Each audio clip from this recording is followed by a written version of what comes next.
You call me beautiful, human, but you haven't seen what I am beneath the armor. Hook paragraph. They said the Vorthan Empire produced the most deadly warriors in the galaxy, beings so perfectly engineered for combat that entire star systems surrendered at the mere sight of their ships. But when Captain Marcus Chen first laid eyes on Zarathel, the last thing on his mind was war. She was beautiful, graceful, almost ethereal in the way she moved through the damaged corridors of her vessel. He had no idea that beneath her elegant exterior lay something that had been specifically designed to kill everything human, and he definitely didn't know that his simple act of kindness would shatter everything she believed about herself and her purpose in the universe. Part 1. The Warrior's Mask. The emergency beacon cut through space like a scream in the darkness. Captain Marcus Chen leaned forward in his command chair aboard the human exploration vessel Prometheus, watching the sensor readings cascade across his screens. The signal was alien, definitely not from any human colony or ship, but the distress pattern was universal. Someone was dying out there. "Captain, we're picking up massive hull breaches on the alien vessel," reported Lieutenant Sarah Kim from the sensor station. "Life support is failing in multiple sections. Whatever hit them hard." Marcus studied the tactical display. The alien ship was enormous, easily 3 times the size of the Prometheus, its sleek hull scarred by what looked like plasma burns. But what caught his attention wasn't the damage. It was the design. This wasn't some cargo hauler or civilian transport. This was a warship, built for one purpose only. "Sir, I'm detecting weapon signatures unlike anything in our databases," Kim continued. "This thing could probably take on an entire human fleet. And yet something nearly destroyed it," Marcus murmured. He made his decision quickly, the way he always did when lives were at stake. "Prep the rescue shuttle, I'm going over there." "Captain, with respect, that's not protocol," protested Commander Davis, his first officer. "We don't know who they are, what they're capable of." "They're dying," Marcus cut him off. "That's all I need to know." The shuttle bay of the alien vessel was a cathedral of twisted metal and emergency lighting. Marcus guided their small rescue craft through the atmospheric barrier, noting how the alien technology seemed to bend space itself to accommodate the docking. Even damaged and failing, their engineering was decades ahead of humanity's best efforts. His rescue team consisted of Dr. Elena Vasquez, their chief medical officer, and Sergeant Tom Bradley, their best combat engineer. They moved cautiously, through corridors that seemed designed for beings much larger than humans, their helmet lights cutting through the smoky darkness. "Life signs are concentrated in the forward sections," Vasquez reported, consulting her scanner. "I'm reading at least a dozen survivors, but their life signs are unusual." They found the first survivor in what appeared to be a command center. She was slumped against a console, her form partially hidden by shadows and emergency lighting. As Marcus approached, she looked up, and his breath caught in his throat. She was beautiful in a way that seemed almost impossible. Her skin had a subtle luminescent quality, shifting between pale silver and soft gold depending on the angle of the light. Her features were delicate but strong, with high cheekbones and large eyes that seemed to hold depths of starlight. Her hair, if it could be called that, moved like liquid mercury flowing around her shoulders as if it had a life of its own. "You are not Vorthan," she said, and her voice was like wind chimes made of crystal. Despite her injuries, she maintained perfect posture, every movement graceful and controlled. "No, we're human," Marcus replied, removing his helmet to show his face. "I'm Captain Marcus Chen. We received your distress signal." She studied him with those impossible eyes, her expression unreadable. "Human. I have heard of your species.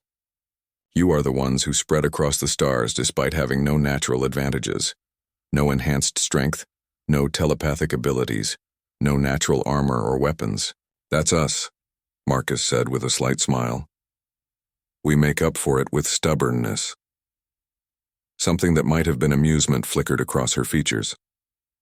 "I am Zarathel, 3rd Talon of the Vorthan War Fleet, and you should not have come here. Human Marcus Chen." Dr. Vasquez was already running her medical scanner, frowning at the readings. I'm not getting clear biological data. It's like her physiology is shifting somehow. The Vorthon military enhancement process makes us adaptable, Zarathel explained. Your medical instruments were not designed for warriors such as myself. Warriors? Marcus knelt beside her, noting the elegant armor that seemed to be integrated with her very flesh. You don't look like any warrior I've ever seen. That is because you see only what I choose to show you, she replied, but there was something almost sad in her voice.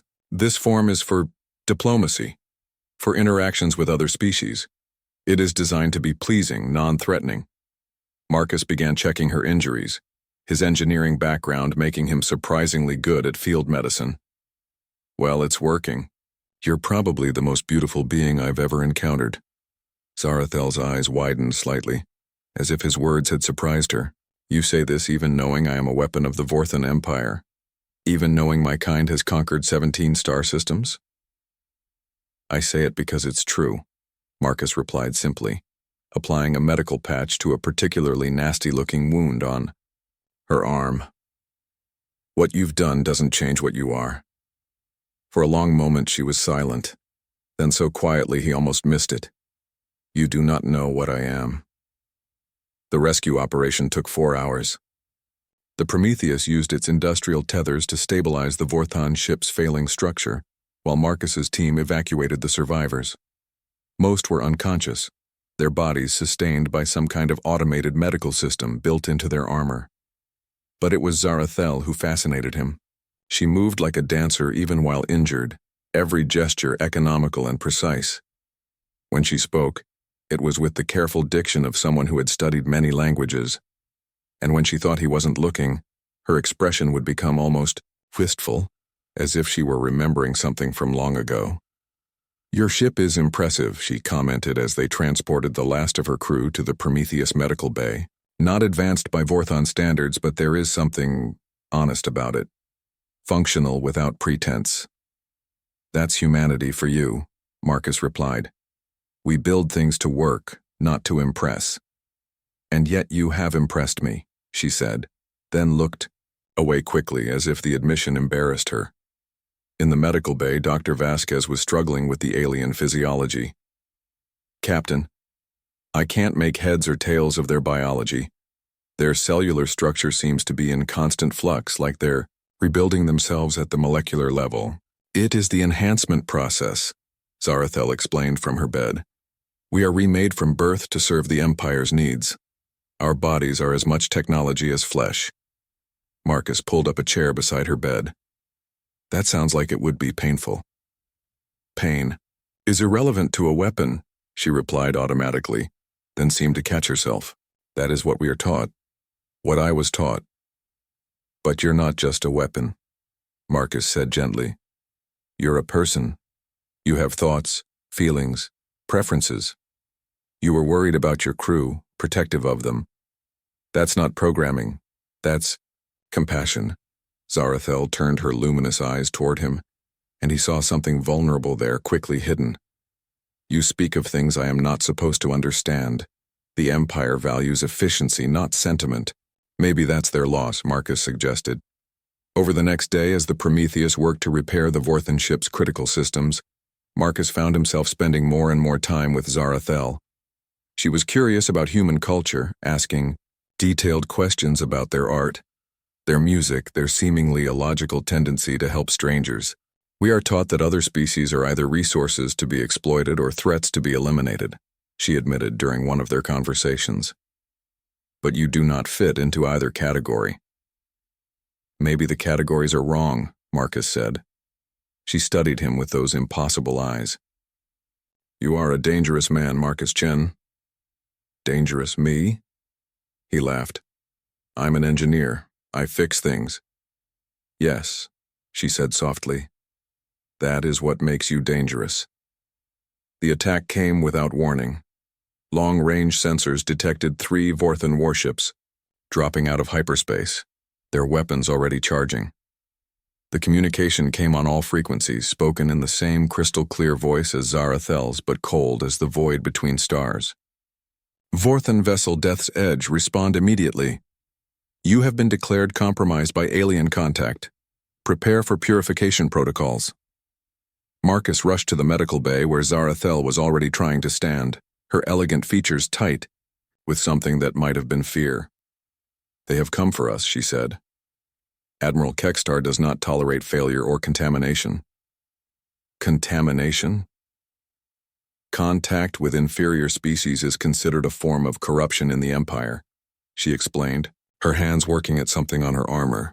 The fact that you saved us showed us kindness. It makes us unreliable in their eyes. That's insane. That is the Empire. Her fingers found some kind of control on her chest plate. Marcus, you must get your people away from here. These ships will destroy both vessels to eliminate the contamination. We're not leaving you. You do not understand. Her voice was becoming strained, and Marcus noticed that her appearance was beginning to shift. The soft lines of her face were becoming sharper, more angular. If I am to fight them, I must become what I truly am. Zarathel, what are you talking about? She looked at him then, and her beautiful eyes were filled with something that might have been regret. You called me beautiful, human, but you have not seen what I am beneath the armor, what the Empire made me. The transformation began. Beneath the armor, the change started at her fingertips. Marcus watched in fascination and growing alarm as Zarathel's delicate hands began to elongate, her fingers stretching into something closer to claws. The luminescent skin he had found so beautiful darkened to a metallic gray, and he could see circuitry patterns beginning to glow beneath the surface. Zarathel, what's happening to you? This is what I am, she said, and her voice was changing, too, becoming deeper, more resonant. The form you found beautiful was a shell, a disguise. This is my true nature. Her elegant armor was shifting, expanding, revealing itself to be far more than simple protection. It was integrated with her body at a fundamental level, growing and reshaping itself as her physiology changed. Weapon systems emerged from what had appeared to be decorative elements, plasma generators, targeting systems, neural interfaces that connected directly to her modified nervous system. The transformation was mesmerizing and terrifying. Her graceful height increased by nearly a meter. As her spine extended and her limbs reconfigured themselves, her beautiful face became a masterwork of biomechanical engineering, still recognizable but now clearly designed for warfare. Her eyes, still luminous, now held targeting reticles that flickered and danced as they locked onto potential threats. The third Talon combat form, she explained, her voice now carrying harmonics that seemed to vibrate through Marcus's bones. Genetically optimized for close quarters combat, enhanced with technology that your species cannot even comprehend. I am a living weapon, Marcus. This is what the Empire made me. Marcus stood transfixed. The creature before him bore little resemblance to the elegant being he had rescued. This was something that belonged in nightmares, a perfect fusion of organic, lethality, and technological advancement. Her claws could probably cut through starship hulls, and the energy patterns playing across her armor suggested destructive capabilities that defied easy categorization. But her eyes, even transformed, even alien, her eyes were still the same. You're still you, he said quietly. I am a monster, she replied, testing the movement of her new limbs with predatory grace. This is why I warned you. This is what hides beneath the beauty you praised. No, Marcus said firmly. You're not a monster.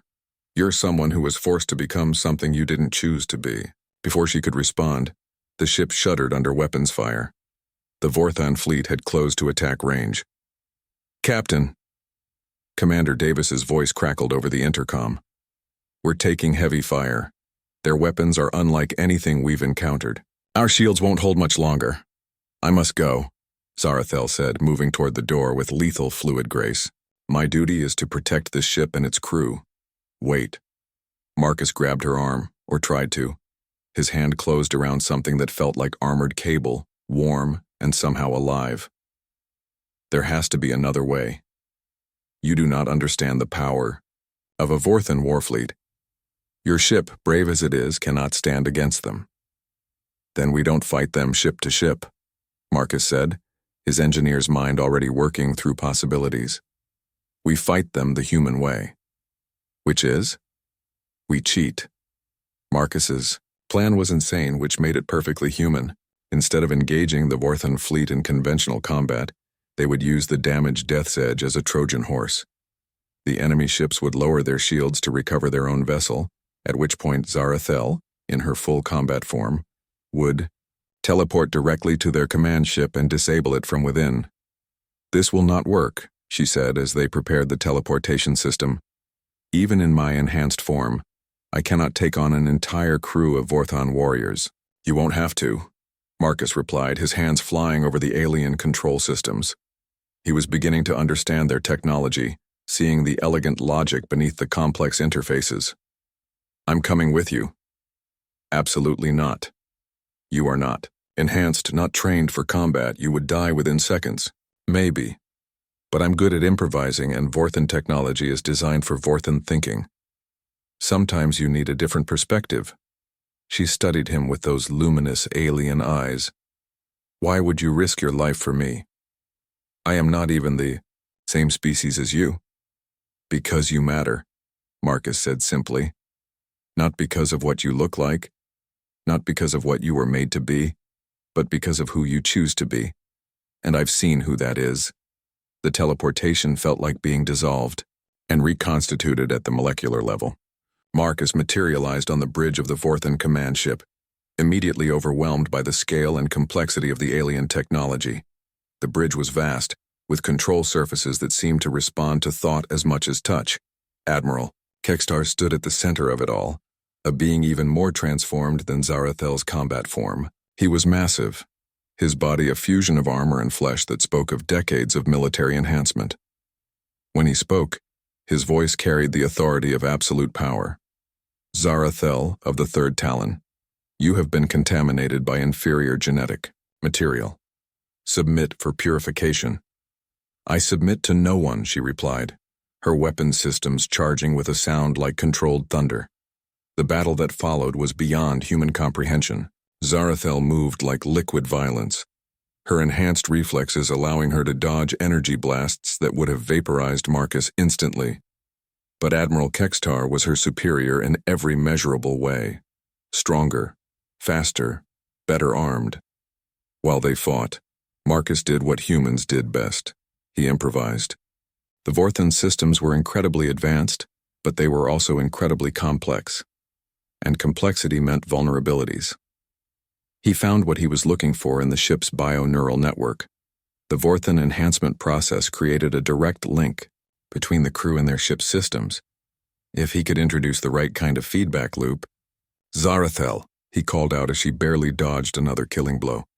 I need you to link with the ship's neural network. That would be suicide. The Admiral controls the network. Trust me. For a moment she hesitated. Then, even as Admiral Kextar closed in for the killing blow, she reached out and made contact with the ship's bio-neural interface. Marcus activated his jury-rigged feedback system. Instead of trying to overpower the Admiral's control, he introduced chaos into the network. Random signals, contradictory commands, impossible geometries that the Vorthan computer systems couldn't process. It was like introducing a virus made of pure confusion into a mind that demanded perfect order. The effect was immediate. Admiral Kextar staggered, his enhanced reflexes suddenly fighting against contradictory neural inputs.